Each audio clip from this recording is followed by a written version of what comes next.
자, 이번에는 쏟아지는 뉴스 속 진짜 뉴스의 밑줄을 그어보는 김경진의 밑줄 시간인데요. 이거 시작하기 전에 잠깐 방금 전에 제가 박영선 후보한테 질문할 때 언급한 여론조사는요.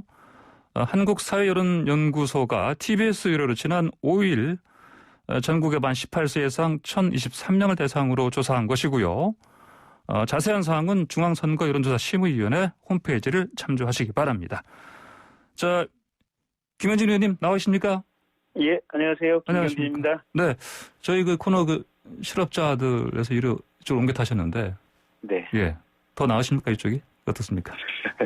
일단 저에게 말할 수 있는 기회를 주셔서 감사드리고요. 예. 최선을 다해서 객관적인 시각으로 분석을 해서 잘 말씀드리겠습니다. 알겠습니다. 예, 앞으로 멋진 밑줄 그어주시기 바랍니다. 자, 먼저 LH 압수수색이 어제 보니까 전격적으로 대대적으로 했던데 보니까요. 네. 이거 시점이라든지 이거 좀 어떻게 보십니까? 이게 좀 늦은 거 아닙니까? 어떻게 보십니까? 일단 이제 경찰이나 정부가 이제 최선을 다하고 있어 보이기는 하고요. 그래서 예. 이제 지켜보는 게 맞는 것 같긴 한데 약간의 아쉬움은 좀 있습니다. 그러니까 최초의 의혹 제기한 시점이 2일 아니었습니까? 예. 그러면 한 일주일 만에 이제 압수수색이 이루어지다 보니까 예. 조금 늦은 것이 아니냐. 그래서 예. 이게 의혹 당사자들이 자료를 이미 폐기할 시간이 좀 가져버린 것이 아니냐. 이제 이런 걱정이 조금 있고요. 예. 그다음에 이렇게 이제 경찰이 우왕좌왕한 게 시당초 정부가 지금 이게 수사가 아니라 자체 조사를 하겠다고 했다가 그다음에 이제 수사 체제까지 같이 이어졌거든요, 보면. 예, 예. 그래서 처음부터 이게 조사가 아니라 수사 체제로 적극 대처를 했으면 좀 더 낫지 않았을까 하는 아쉬움은 있는데 네. 그래도 정부에서 의지를 가지고 하는 거니까 이게 격려를 하면서 좀 지켜보고 봐야 될 부분이 아닌가 싶습니다. 네, 알겠습니다. 자, 지금 정부의 조사단에 이제 LH를 관할하는 부처 국토교통부가 이제 포함이 됐습니다. 합조단에. 네. 이제 이른바 셀프 조사라고 하는데 이건 어떻게 보십니까? 그러니까요. 그 부분도 좀 아쉬워요. 보면 일단 지금 LH하고 국토부 전 직원 전수조사를 하겠다고 하는 거 아니겠습니까? 네. 그러면 전수조사의 대상인데 합동조사가 주체가 된다. 그거 조금 이상한 것 같고요. 네. 더 좀 답답하고 화가 나는 것은 변창훈 장관의 말씀이잖아요, 보면. 네. 이게 직원들이 개발 정보를 알고 땅을 미리 산 것은 아닌 것 같다라든지 또는 무슨 갑자기 신도시로 이렇게 지정이 된 거 아니냐, 개발 안 될 것으로 알고 샀는데 이렇게 말씀하시는데 아니 이게 그냥 금융기관에서 대출을 수십억씩 해가면서 지금 샀던 거 아니에요, 보면. 네.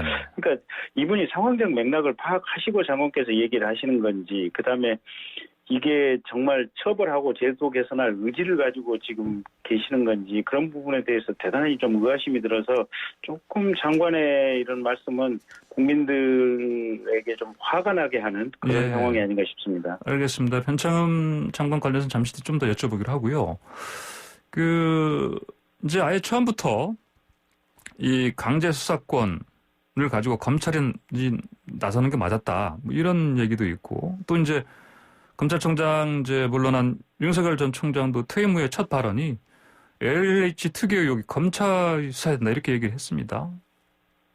어떻게 보십니까? 그러니까 이제 일단 이제 검찰총장 하셨던 분답게 이게 지금 부정부패에 대해서는 아주 즉각적이고 대대적으로 수사를 통해서 대처해야 한다든지 또는 지금 정부가 하는 것처럼 사람들별로 이게 가족별로 전수조사를 하는 것은 특별한 의미가 없고 돈 되는 땅을 이렇게 특정을 해서 거래된 시점이라든지 거래 단위 그리고 자금원 추적을 통해서 실소유주 관계를 밝혀내는 수사 방식이 아마 제일 적절하고 효과적일 것이다. 아마 이렇게 얘기를 언론에서 하신 것 같고요. 이제 그런 부분은 지금 합수단에서 많이 좀 참작을 해서 아마 수사 방식을 따라가는 것이 좋지 않을까 싶고 어쨌든 현재는 이제 검경 수사권 조정이 돼서 대부분의 사건의 수사를 지금 경찰이 맡도록 제도 개선이 돼 있으니까 이 부분에 따라서 어쨌든 저도 좀 우려는 없지는 않지만 그럼에도 불구하고 경찰을 믿어보고 정책도 잘 할 수 있도록 좀 도와주는 방향으로 우리 사회가 좀 가야 되지 않나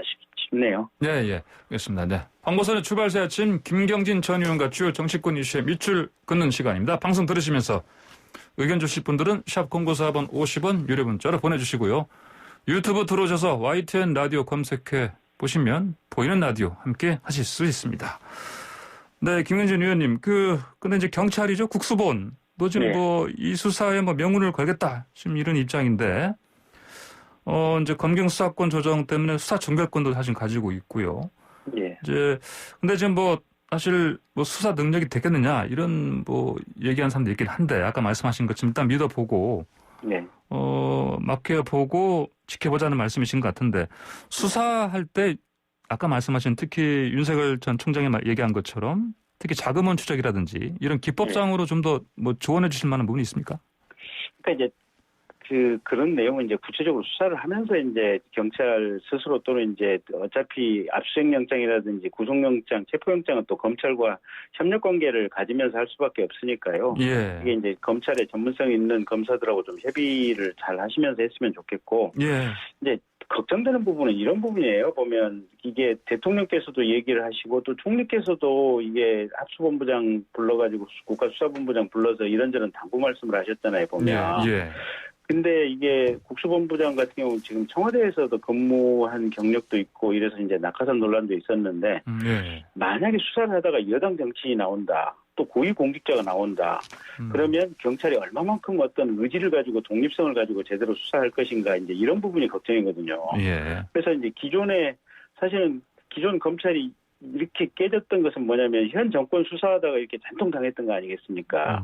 그래서 이제 그런 똑같은 문제들이 아마 경찰에서도 잠재적으로 불거질 가능성들이 있기 때문에 경찰 수사라고 하는 것이 정치 권력으로부터 어느 정도 독립해서 할 수 있는 것인가 사실은 이제 그 부분에 대한 시험대가 될 것이고요. 예. 그리고 아까 말씀하신 대로 이제 경찰 수사 능력 부분인데 지난번에 이제 정인이 사건이 지금도 해결이 안 된 또 이영구 법무부 차관 사건이라는 이런 부분들을 보면 집행 경찰에 대해서 조금 우려가 있는 것은 사실이니까 아마 그런 우려를 경찰도 잘 알고 있을 거예요. 그래서 아마 더더욱 열심히 하지 않을까 그렇게 보는데 어쨌든 정치적인 독립성 문제 이게 투기 사건이라고 보이지만 수사를 하다 보면 뭐가 어떻게 나올지 모르는 거거든요. 그래서 그런 부분도 좀 유념하고 의지를 가지고 했으면 좋겠다라는 말씀드립니다. 예, 알겠습니다. 자, 아까 언급하신 변창흠 장관이요. 어제 국토교통위인데 현안질이 나와서 사과도 하고 책임지게 지겠다 얘기는 했는데 근데 계속해서 지금 야당에서는 물러나라 그럽니다. 물러나야 하는 게 맞겠습니까?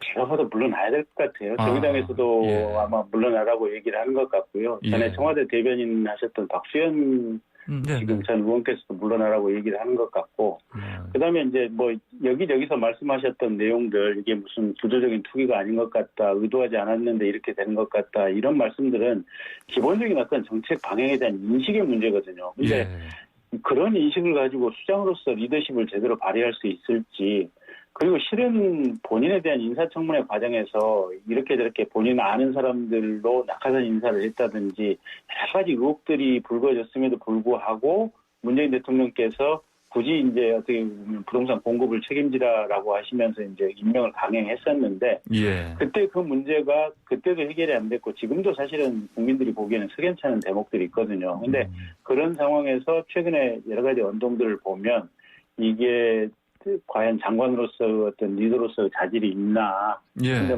상당한 의혹이 있기 때문에 제 생각으로서도 아마 지금 물러나는 게 맞지 않나 싶습니다. 예, 알겠습니다. 자, 두 번째 빗줄을 그어보겠습니다. 자, 별의 순간 잡았다. 이게 김종인 위원장이 자주 쓰는 표현이었는데 옛날에 안철수 후보 한 10년 전에도 대해서 이런 표현 썼었지 않습니까? 별의 순간. 네. 이게 저는 그래서 이걸 저도 들여다봤더니 이게 별의 순간이라는 게 어떤 아주 중요한 순간, 뭔가 새로운 단계로 건너가는 순간, 이런 걸 얘기하는 것 같은데 윤석열 전 총장 지금 대선 지지율이 지금 보니까 수직 상승하고 있습니다 보니까. 예, 그러니까요. 대부분의 여론조사에서 1위를 오차범위 밖에 1위를 하는 것으로 나온 것 같고요. 그러니까 이제 검사로서 윤석열은 사실은 박근혜 정부 때는 박근혜 대통령 관련 사건을 수사하다가 좌천당했고 또 문재인 정부 때는 문재인 정부 관련 수사를 하다가 가진 핍박을 당하고 결국은 이제 사표 내고 나왔고 그래서 검사로서 윤석열은 대단히 뛰어났지만 그러면 이제 정치인으로서 윤석열은 어떨 것인가 이제 이런 부분이 이제 관심인데요. 어쨌든 이렇게 지지 지지율이 수직 상승한 이유는 기본적으로 현 정부의 실정에 대한 어떤 심판 의식, 그러니까 특히 이제 조국 사건이라든지 또 추미애 장관 등등 관련해가지고 사법적 영역에서 현재의 민주당과 대통령이 취했던 잘못된 자세를 좀 심판해야 하겠다라고 하는 국민들의 생각들이 좀 많이 반영이 돼 있는 것 같고요. 예. 이제 두 번째는 야당, 그러니까 국민의힘 내부에서 적절한 대통령 후보가 없다. 그렇기 때문에 누군가를 찾아야 되는데 그게 아마 이제 윤석열 이제 전 총장에게 이제 그 마음이 집중이 된 것 같고. 예. 그다음에 중도층 이제 시민들 같은 경우는 민주당도 싫고 국민의힘도 싫은데 뭔가 제3 세력이 나왔으면 좋지 않겠느냐. 이런 제3 세력의 구심점으로서 윤석열에 대한 지지 뭐 이런 것들이 다 합쳐져서 아마 총장 사표를 내는 순간 지지율이 이렇게 수직 상승을 한 것이 아닌가 이렇게 보여집니다. 윤 총장이 정치권에 합류 언제 할까요? 뭐 많이 뭐 보면 여론에서는 아니 저 언론에서는요. 뭐 보궐선거 끝나고 되지 않겠냐 이런 얘기를 하는데 어떻게 좀 하십니까? 저도 그렇게 봅니다. 일단 지금 뭐 사퇴한 것 자체로 재보궐선거에 상당한 영향력을 미쳤고요. 예. 아마 그 각각의 서울시장 후보군들의 어떤 지지율에 한 5% 정도는 이미 영향을 미쳤다고 저는 분석을 하고 있고요. 예. 그래서 재보궐선거 때까지는 본인은 아무것도 안 하고 아마 정중동으로 관망을 하면서 물밑에서 이런저런 정치권 인사들을 만나서 의견을 듣고 본인의 생각을 또 정리하는 아마 그런 시간을 가질 거고요. 예. 정작 궁금한 것은 방식이 어떻게 될 것이냐. 그래서 이제 국민의힘 정당이 입당을 할 것이냐 아니면 제3지대를 가면서 그런 방식으로 독자 세력화를 해갈 것이냐. 이제 이 부분이 제일 궁금한 대목이 아닌가 싶습니다. 예, 알겠습니다. 네, 지금 김경진 전 의원님과 밑줄 긋고 있는데 청취자 7681님께서 김경진 의원님 목소리 듣고 하루를 시작하니 기분이 없답니다. 라고 문자 주셨습니다. 팬이신가 봅니다. 네, 그러신 모양이네. 예. 네. 실업자에서의 활약에 의해서 이번 밑줄에서도 앞으로 큰 활약을 기대해야 되겠습니다.